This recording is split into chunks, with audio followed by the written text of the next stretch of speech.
for not making profits and blamed developments on poor supervision and management by CEOs. Also ahead, ECG apologizes to customers over breakdown of system. We will tell you more. Community miners in Asamang Tamfoi refute claims that they are engaged in illegal mining. We have these and other stories coming up. Stay with us.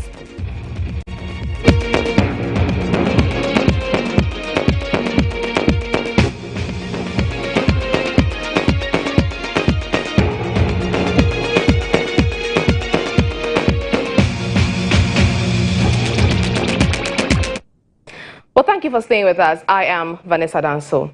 Now, the President, Nana Akufo-Addo, is unhappy with CEOs of state-owned enterprises for their inability to make profits in order to pay dividends to the state. The President, who is also unhappy with the numerous infractions recorded from the state-owned enterprises in the recently released Auditor General's report, and wants the Director General of the State Interest and Governance Authority to collaborate with the Audit Service to deal with the issue. He has directed the Director General of SIGA to submit a report in 4 weeks. The meeting with the boards of the various state-owned enterprises is to get solutions to the continual problem of these organizations not able to make profits for the state. Opening the meeting, the President wondered why the state-owned entities are not making profits. He attributed the developments to poor supervision and management on the part of the CEOs of the entities. It is a clear indication of poor supervision and management, as well as poor enforcement of implementation and sanctions of the needed measures. I appointed you as leaders of these specified entities with a strong belief that you will ensure a positive change in the narrative of loss-making entities and build value for the people of Ghana. The President therefore directed the Director General of the State Interest and Governance Authority to collaborate with the Auditor General's Office to fish out individuals who contributed to the high number of infractions in the recently released report. I'm directing the Director General of SIGA to work with the Auditor General to drill down to the causes of the infractions, identify persons responsible, and make the necessary recommendations as prescribed by law. I'm giving them 4 weeks from now to submit a report to the Chief of Staff. I will continue to advocate for good corporate governance practices in our specified entities, where boards effectively oversee and direct management. Also taking his turn to speak, the Chief Executive of the Fair Wages and Salaries Commission, Benjamin Arthur, told the CEOs to stop paying bonuses to themselves and their staff if they are unable to make profit to pay dividends. Some of our entities have been set up for purely commercial purposes as limited liability companies. Once they are operating with public funds called shares, the argument that they are generating their own money and therefore they should be left alone to pay themselves as much as possible, even to the extent of some paying bonuses to themselves when they could not pay dividends to the shareholder, which is the state, should cease. Please get some help, get some advice from Fair Wages. Benjamin Arthur announced some measures government is putting in place to review public sector performance systems to ensure salaries commensurate with productivity of workers. Fair Wages are taking steps to review the performance management system in the public sector, and this is led by the Public Services Commission. Fair Wages has signed an MOU with the Internal Audit Agency to share relevant information as well as to conduct payroll monitoring of covered entities, all as part of efforts to assist covered entities to run efficiently. The meeting is expected to end with solutions to the challenges confronting the state-owned enterprises. The Managing Director of Electricity Company of Ghana has rejected allegations of sabotage over the recent power purchase difficulties faced by the citizenry. Some Samuel Dubik Muhammad said the challenges with the institution are just like all others. While speaking at a presser on Monday, Dubik Muhammad said ECG will put the necessary systems required to make their operations better. He used the opportunity to apologize to Ghanaians for the challenges they faced during the period the system went down. I'd like to take this opportunity to apologize to all customers of the Electricity Company of Ghana who attempted to purchase power and were not able to purchase power. The company admits its faults. The company admits that it was not able to deliver on a service. But the company also at this point would like to let all its customers know that most vending stations are up and running. I use the word most because we still have some few challenges in the Ashanti region that we are working on, and hopefully by close of day today it will be resolved. We also want to tell our cherished customers that all those who have a problem should use their redress channels through PURC and see us, and then we'll handle it on a case-by-case basis. Anybody whose power comes up and they have a problem can visit our nearest customer service office with their last purchase receipt, and then we would go through and do the necessary reconciliation. We'd like to thank all of them for their patience. We'd like to thank them for their belief in the company through these trying times. The company has gone through something that is still coming out of, and we just need some time. And we believe we've managed it very well within the time frame and within how we have reacted. And this has shown how resilient the company is, how well resourced and how well staffed the company is. And we want the good people of Ghana who enjoy our service to know that we shall continue to serve them and do our best to give them the quality service that they deserve and they need.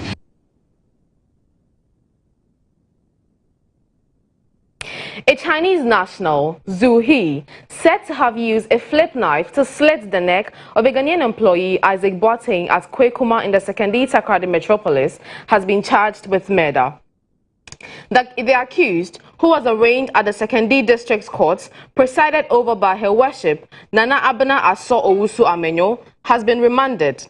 The court declined his counsel's request for bail on grounds that it is the only trial court that can consider his bail application before adjourning the case to October 11 for committal proceedings. Presenting the brief facts of the case to the court, Chief Superintendent of Police Stephen Adom, the prosecutor, said the accused is a Chinese national and manager of Polychangda Engineering Company based in Takoradi. While the complainant, Isaac Boateng, is a concrete mixer and an employee of the same company. He said on September 27, 2022, the complainant came to work at 7 a.m. and closed at 3 p.m. instead of 5 p.m. The following day, he said while the complainant was taking his lunch, the accused confronted him as to why he closed earlier than the usual without permission. This resulted in an exchange of words, and the accused dismissed the complainant. The complainant, who reportedly became annoyed, packed his working attire and demanded from the accused to pay him off. The prosecutor said a hot argument ensued between the two, and without provocation, the accused came out of his office wielding a flip knife, which he subsequently used to slash the complainant's neck.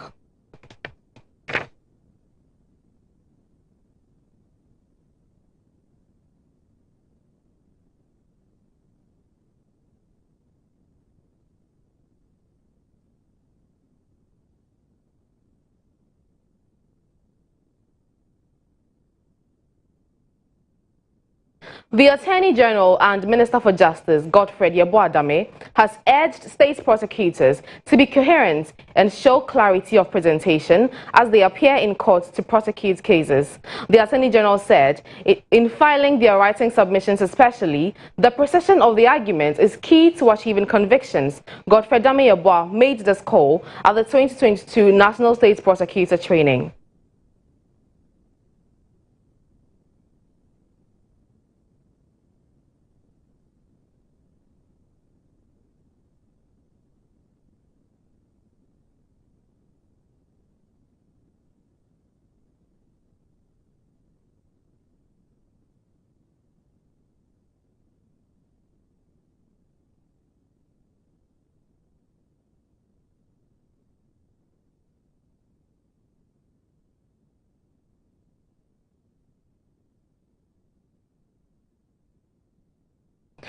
The Cybersecurity Authority is encouraging organizations to invest about 25% of their budget in cybersecurity to safeguard their operations.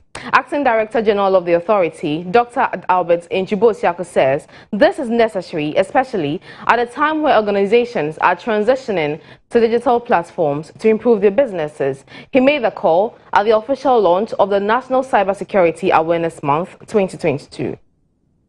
According to the National Cybersecurity Authority, a total of 309 incidents of cybersecurity attacks have been recorded for the first half of 2022 to ensure an effective cybersecurity regime in the country.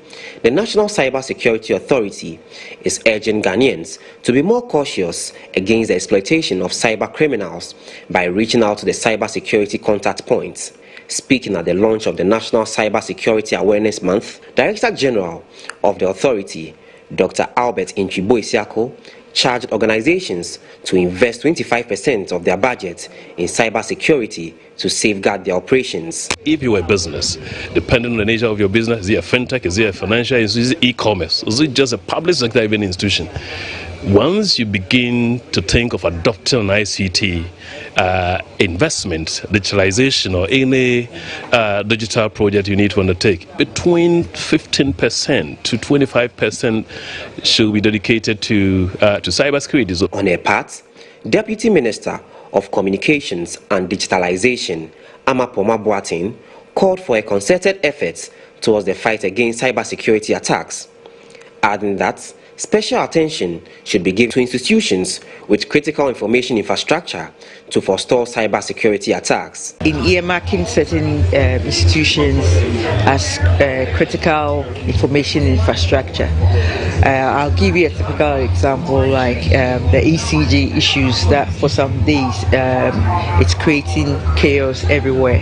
ECG, for instance, is classified as one of such because they play such a major role that when they are down, it causes a lot of security issues.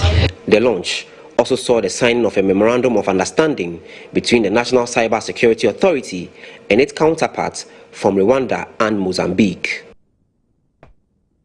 Studies have shown that the prevalence of poor menstrual hygiene has increased from 19.8% to 68.9% amongst adolescents in Ghana due to unavailability and the cost of the right sanitary materials. Well, as a result, government has been urged to scrap the luxury tax on sanitary pads. Speaking during the launch of the Women's Week and Breast Cancer Awareness Month, the SRC Women's Commissioner of the Ghana Institute of Journalism, Letitia Aiken, said the abolishment of these luxury taxes on sanitary pad will help in creating awareness for menstrual hygiene and ensure that girls stay in school due to the affordability and accessibility of sanitary pads. Making a statement and an appeal to the government about the luxury tax on sanitary pads. We are saying that if we are preaching hygiene on menstrual cycle, and then we cannot make these sanitary items accessible to females so they can stay in school and then also develop themselves as they can, then what kind of a country are we making? We need to make sure that our young girls are safe and they find it convenient to be in school because of sanitary pads. Some students cannot even afford 3 square meals a day, let alone affording a sanitary pad that costs 16 Ghana cedis or 17 Ghana cedis. We are appealing and we are calling on the first ladies, the second ladies, all members of parliament who are females at the top decision-making table to make sure that they at least put in the word and then make sure that they review some of these taxes.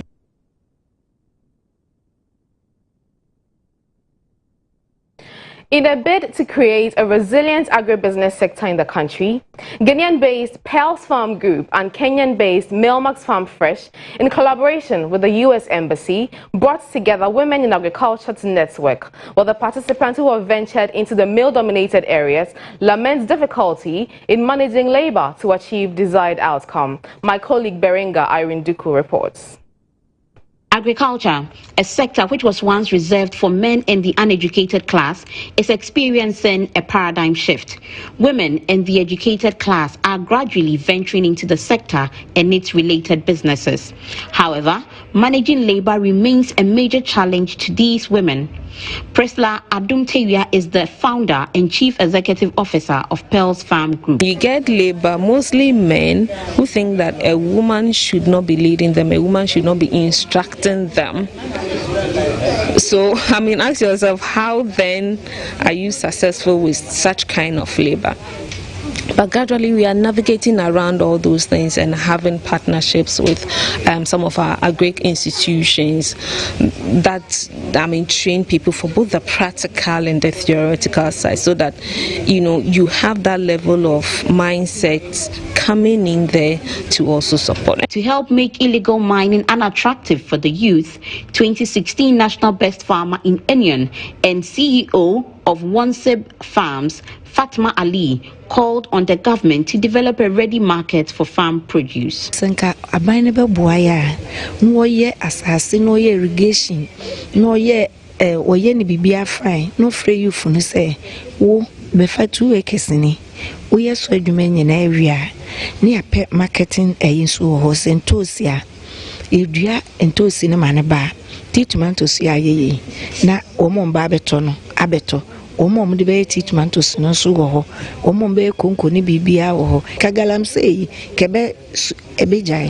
participants were admonished by the speakers to seek requisite skills and networks beyond their passion to make their businesses viable.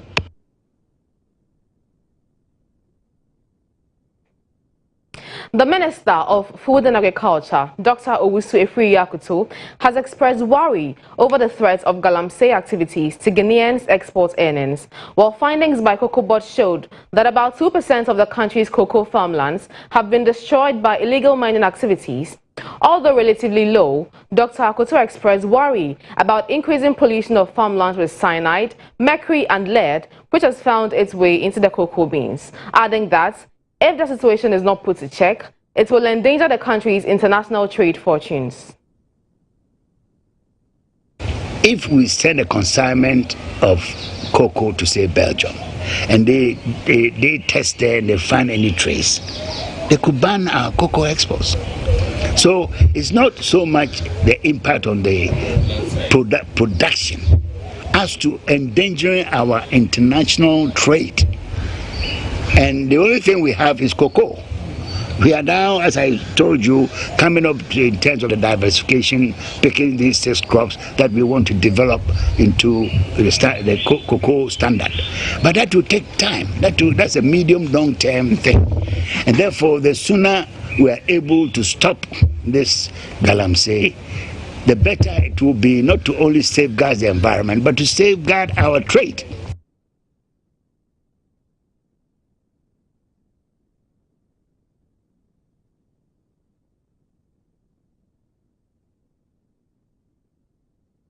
Let's do some sports stories now. And former Ghanaian international Laie Kingston is urging the government to reach a consensus with players of the Black Stars before they head to the World Cup in Qatar to prevent a repetition of the events of the Brazil World Cup fiasco. Players of the Black Stars had this to say.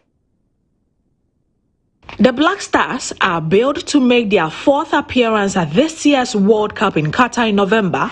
Ghana missed the last edition in 2018 in Russia after failing to qualify at the expense of Egypt. Ghana's last campaign was full of controversies after a player revolt forced government to airlift $3 million to Brazil as appearance fee for the players. An event former Ghana international Laie Kingston wants to be avoided at this year's World Cup. Speaking to GHOne TV Sports, the former Black Stars player urged both governments and officials of the GFA to sort out all monetary issues with players before they even arrive in Qatar. It will be very nice for the management to make it clear to the boys, okay, this is the package we have for you, this is what you get now. As we go on, this is what you're going to get. As you go on, this is what you're going to get. After the tournament, this is what you're going to get. With that, it makes it clear to all the boys, and then they know they are sound, and then they go in and then put up their best. Laie Kingston, however, believes Ghana will come good when the competition starts in Qatar, although the team was not impressive in the 2 friendly games played recently. The Black Stars gave them too much respect. in that game against Brazil, especially in the first half. So that's why, for me, I think we couldn't play our game. You can see that beginning of the game, we sat back, waiting for them. Even when they cross our half, there is no urgency in our pressing and all that. So that alone will tell you that we are giving them too much respect.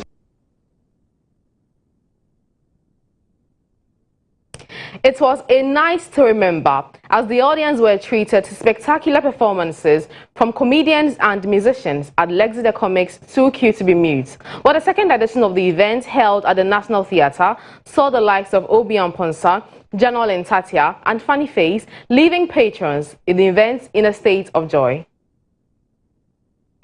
They took me to psychiatric. First person who opened the main psychiatric gate. Open again, he started shouting, ta, ta, ta, ta, ta, ta. I said, ah! Is this what I'm about to live with for 3 good months? I didn't know that was even small. There was one guy sitting down. Nobody is doing nothing to him. He would just do,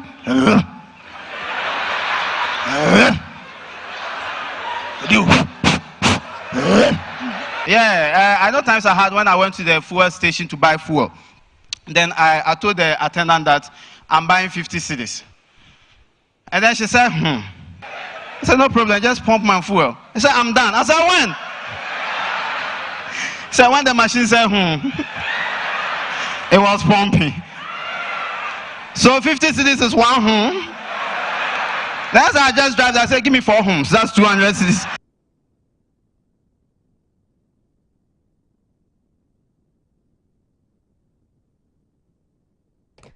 Well, thank you for your company this morning. That's the end of the news, but don't go away because the morning show is up next. I am Vanessa Danso. Good morning.